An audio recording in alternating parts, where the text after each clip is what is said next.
Hello my darlings, it's Zui here, and today I'm delivering to you another Bakugou story. I hope you enjoyed as much as I enjoyed making it. But before we go right into it, I would like to remind you to watch the video until the end, like or dislike, and comment something down below. This way you help me with the YouTube algorithm, and that increases my range on YouTube, as that means that my video gets recommended to more people. So please do that, and let's get right into the show.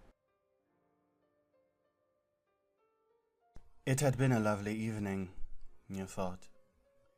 Your boyfriend, the pro-hero Ground Zero, or as you were lovingly allowed to call him Kak-chan, had picked you up at 5, and you two went on your merry way.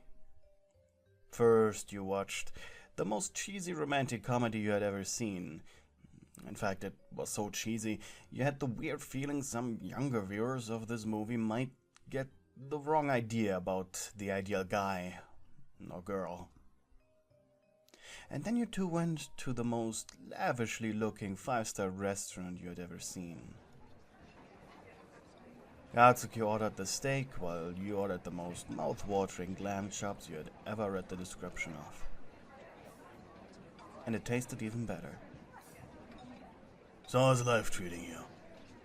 He asked with a confident smile. I know I'm not home very often. You know, work. Sorry about that. You shook your head.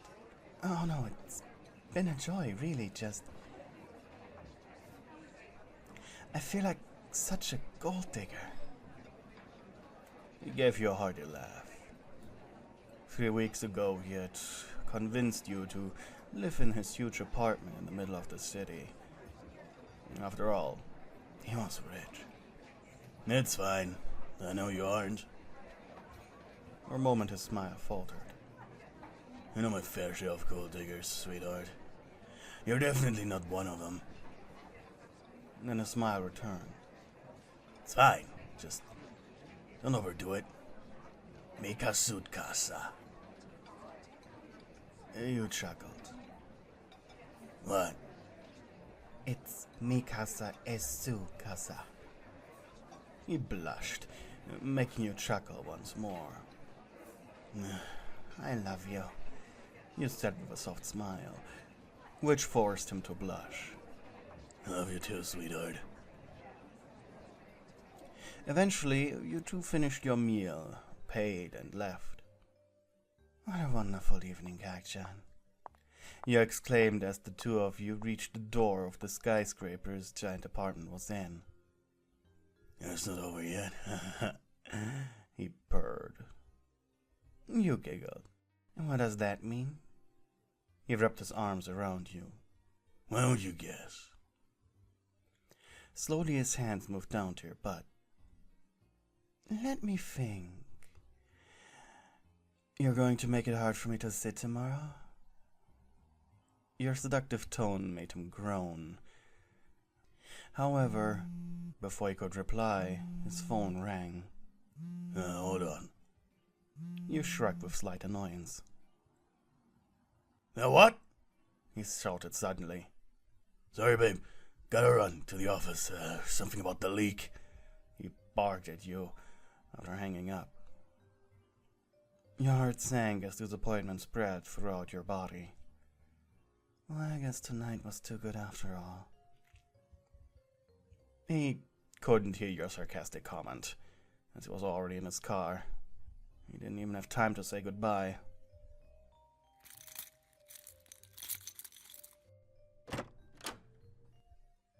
You entered the dark apartment. Without him, its silence was deafening.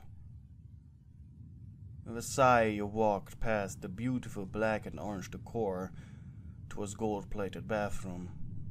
It was probably the most decadent and expensive thing in his entire building. And he had spent a small fortune on that special luxury bathtub. You took off your shoes and were about to take off your dress when suddenly something heavy hit you on the back of the head. An explosion of pain followed as you fell onto the ground, hard. Before your vision blurred, you heard a noise. It sounded like the singing of a girl.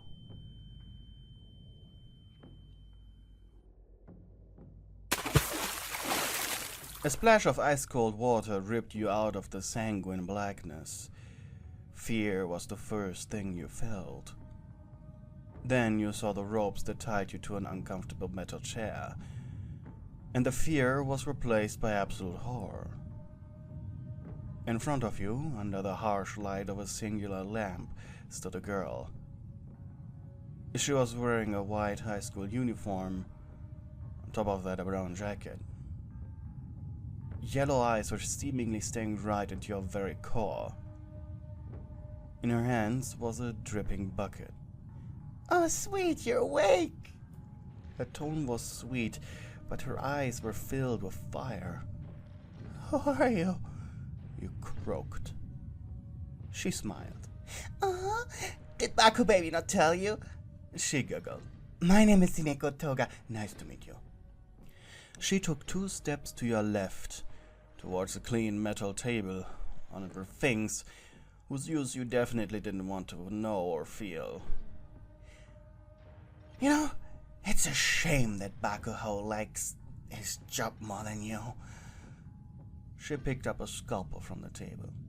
"That way, you would probably have a much better evening today." She walked over behind you. "Now tell me, little angel," she whispered into your ear, "how big is he down there?" You blushed and looked into the opposite direction. Toga chuckled. "That means he's really big, or terribly small." She walked back in front of you, slowly tracing the scalpel along your skin. It produced a terrible scratching noise inside your head, and small stings of pain whenever the sharp blade penetrated the skin just a bit. Once she reached the back of your hand, her body stopped moving entirely. Your breath hitched. And then without warning, she slammed the tool into your hand, nailing it to the chair. The pain ripped through your body like a flash, and you screamed. Your eyes filled with tears. With bloodied hands, Toga grabbed you by the chin, forcing you to look at it. Blood was slowly oozing out of the wound, while your hand trembled ever so slightly from the pain. "You know, this is my favorite part, actually. The moment when they understand that they're not getting out of this alive." She gloated. "You will find me soon enough." You coughed. Without saying another word, Toga grabbed her scalp and yanked it out, eliciting another scream from you. The blood now leaving your body faster. "Such hope! Such anger! You hate me, do you?" "I don't want you to hate me." "Well, kinda do." "Do you hate me?" asked the monster in front of you. "Why are you doing this?" You cried. "Love? Nah, that's what usually is the reason. No, I just really, really hate Bakugou." The pain in your body slowly turned into a numb pounding, giving you just enough strength to collect your thoughts. "What do you want? Information?" The girl giggled with glee. "No! I learned from experience that torture doesn't give you the information you want. No. I just want..." She put her thumb under her chin and thought. "I want him to suffer." She walked back to her metal table. "Oh, I'm feeling this tonight." You heard a loud clong behind you. "Oops, it's a bit heavy, but I like that." Your body began to rush with adrenaline when she came back into view with a 2x4 in her tiny hands. Without as much as making a single sound, she swung it straight into your shins. A disgusting cracking noise filled the room, with your whole body convulsed with agony. "Sorry, I really didn't like the look of your legs. They were too... what's the word? Perfect? Let's just settle with perfect. You couldn't bear to look at them, but she forced you to, by grabbing the back of her head. Seeing the broken mess that was your legs, you could no longer hold it in. Hot liquid shot up your throat, and with a grotesque gurgling sound you vomited all over yourself. Tears now streaming out of your eyes like a waterfall, while snot hang from your nose. They always get so ugly at this stage, Toga muttered. Her next swing hit your head, not hard enough to knock you out, sadly, but still a powerful enough blow that made you see spots of muddy purple and dark brown. Blood now mixed with your tears as you quietly wept, while your head hung slump off your shoulders. I can't decide, she shouted behind you. With a cartoonishly evil grin, she pulled the table up next to you. On it were various blades, needles, and other things. Some were looking rusty, some were covered in dried blood, and some were clean. Your eyes widened in horror while you stared at the serrated blade about the length of your foot. You know, I feel as if showing these to people is always more enjoyable than only showing you one at a time. Her hand floated dangerously close to the serrated knife. With panic, you moved your head to the opposite side of it. That one! You spouted out quickly. Toga raised an eyebrow and grabbed something on the left. This one? Isn't it a little boring? It was a pair of tweezers. I watch too many shows where they use these, but you know what? Fine.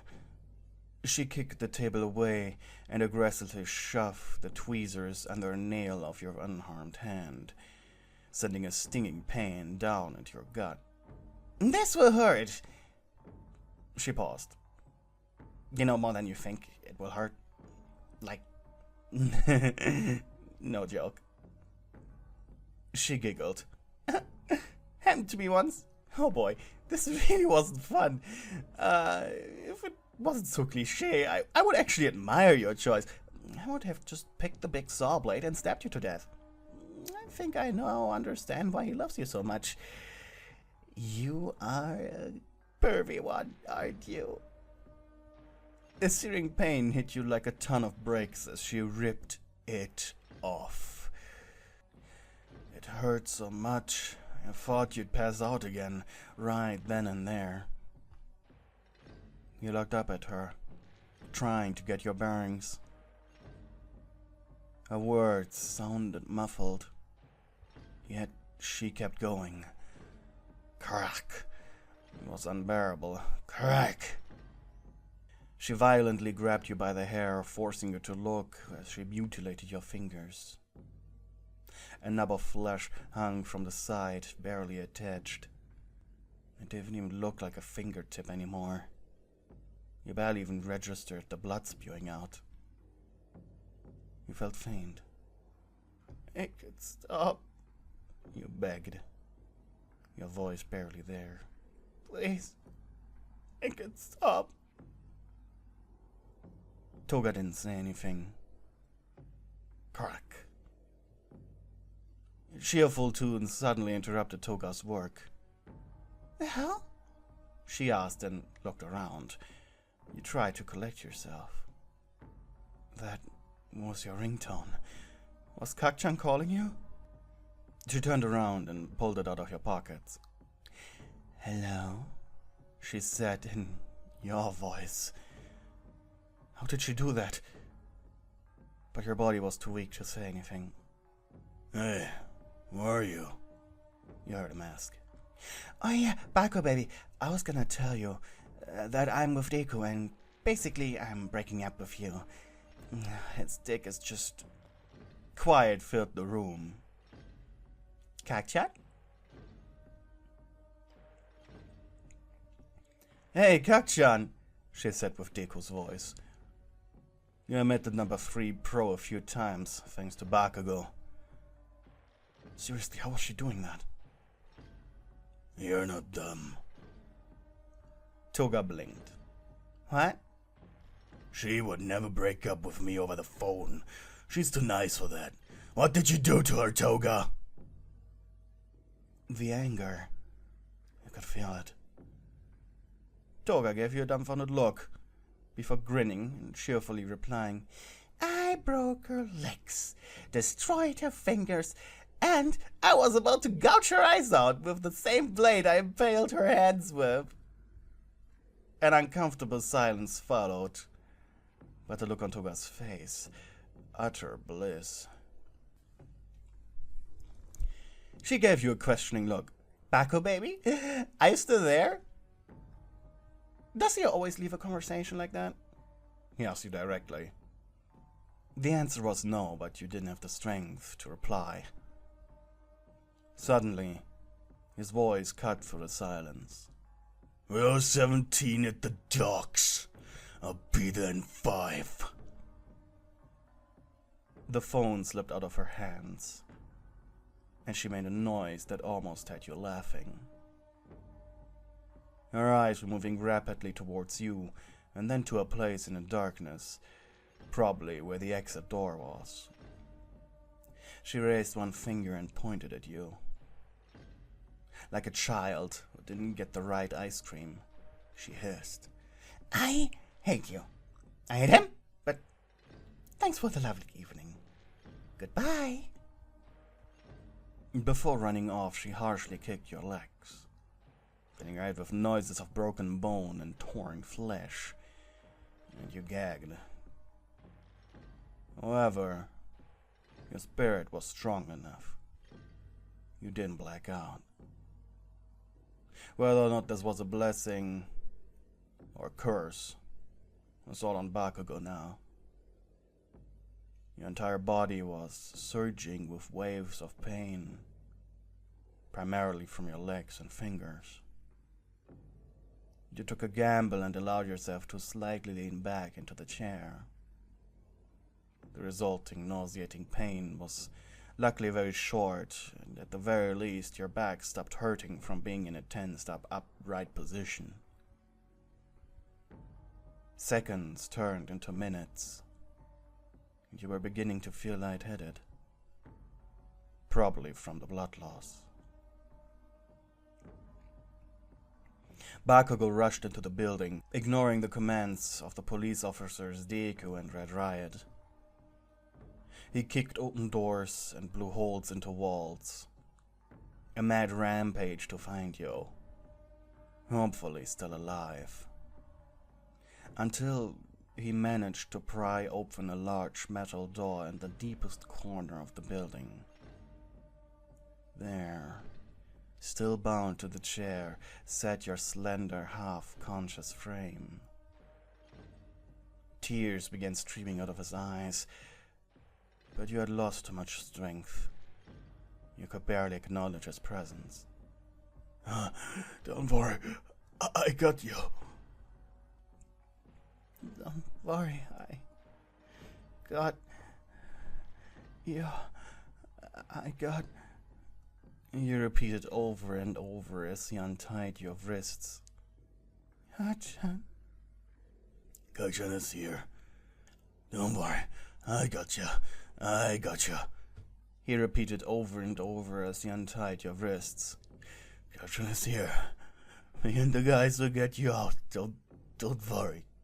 Don't worry. Like a mantra. There wasn't even anger in his voice. Just pure and utter sadness. Once untied, he took a step back and gasped. He hadn't even noticed your legs. You were in no condition to be carried out like he planned. What if one of your bones would rip through the skin, or worse, an artery? You would have bled out by the time he reached the ambulance. He scratched the back of his head, thinking. He needed to think. And finally, Red Riot appeared at the door. Bro, did you... Oh. He gasped upon seeing you. Okay, I get first aid responders. Just give me like 2 minutes. What if we don't have to? Was Bakugou's response. What's the first rule of civilian rescue? Bakugou gulped. They're already having the worst day of their lives. Saying this looks bad is redundant and will likely make it worse. With a forced grin, the redhead patted the blonde's shoulder. Just 1 minute, okay? At this point, you were barely there. Your heart hurt, your eyes were watery, but the muffled sound that you heard from somewhere seemed to keep you holding on to your will to live. Then Sunday lights were shining into your eyes, and your body was shuddering. Something was happening around you. You felt something pierce into your shoulder, and you heard a muffled scream that sounded familiar. It sounded like you, but you weren't screaming, were you? Now you were drifting into a dark abyss. It was as if you were floating. There was a calm nothingness all around you. No pain, but also no feeling. In a way, you're glad that whatever was happening was happening. And eventually the abyss gave grounds to large rows of shelves. Your heart stopped for a split second as you realized you weren't floating, you were falling. Your crash was painless as the void, and you found yourself on a ground of nothingness. Around you stretched seemingly endless amounts of bookshelves that was seemingly organized, were just crammed with the thickest novels you had ever seen. You weren't an avid reader, but maybe this is how people get their $1 million ideas upon waking up out of a coma. You took a careful step forward. The ground felt like glass, tainted, black as death. A thought came to you. What if you got lost? That thought alone was as terrifying as Toga's presence. And then your curiosity was immediately replaced with fear, as out of the corner of your eye you saw movement. You turned to see a mass of darkness, blacker than the void, moving towards you. It had a face, if you could call it that. A pale, round shape with 2 black eyes and an open, grinning mouth, a crack going through the right half of it. It was slow, and 2 skeletal hands with folds in them were stretched out towards you. You fell on your butt and began crawling away from it, until it emitted something that sounded like a disappointed groan. You looked at the entity in front of you. It had stopped moving, and now just stared down at you. A thought came to you. If you look into the abyss long enough, it looks back. Was it that? And then you opened your eyes. You needed to adjust, but you were sure you were looking onto a white ceiling, and you let out a sigh of relief. The smell, the noises you heard in the distance, and the fact you were lying on something just as white as the ceiling told you that you were in a hospital. You wiggled your body ever so slightly. A serene pain came from somewhere below you, before almost immediately turning into a numb pounding. Those were probably your still broken and mangled legs. You shook your head. You could tell that there were bandages around your head, hands, and legs. Finally, you began to look around yourself. You were in a surprisingly large room. The bed next to yours was empty but clearly in use. And the TV that hung before you was turned off. On the other side of you was a metal pole with a bottle of what was probably sedatives slowly dripping through a tube that led to a cannula on your hand, which now didn't have a hole in it anymore. A large window and glass door at the other end of the room led to a balcony. And on a sofa that stood in the opposite corner to your bed sat a man with blonde hair. He was chatting with a very, very old-looking woman who was sitting in a wheelchair across the table of him. Neither of them had noticed you waking up. Maybe this was for the better. Your tongue felt way too heavy to talk. Probably a side effect of the sedatives. Quickly you fell back to sleep. The next time you awoke, it was the middle of the night. Bakugou was sleeping quietly in the bed next to you, and the drip was still filling your head with fog. Suddenly Bakugou shifted in his bed. Clearly he was having a nightmare.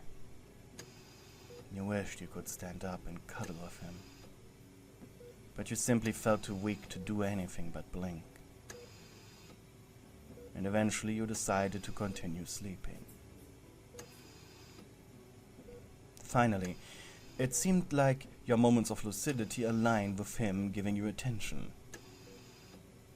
You had opened your eyes just barely, the room around you being shapes and muffled noises, but you felt the presence next to you, something warm and protective. A hand was gently caressing your cheek. "Hey," he murmured after retreating his hand upon noticing that you were awake. "Sorry you went through this." There was guilt in his voice, as if all this was his fault. It hurt you deeply. Nothing left your throat but a pained gasp. A tear rolled down his face. You managed to raise your numb arm, and he gently took your hand. "I love you," he whispered.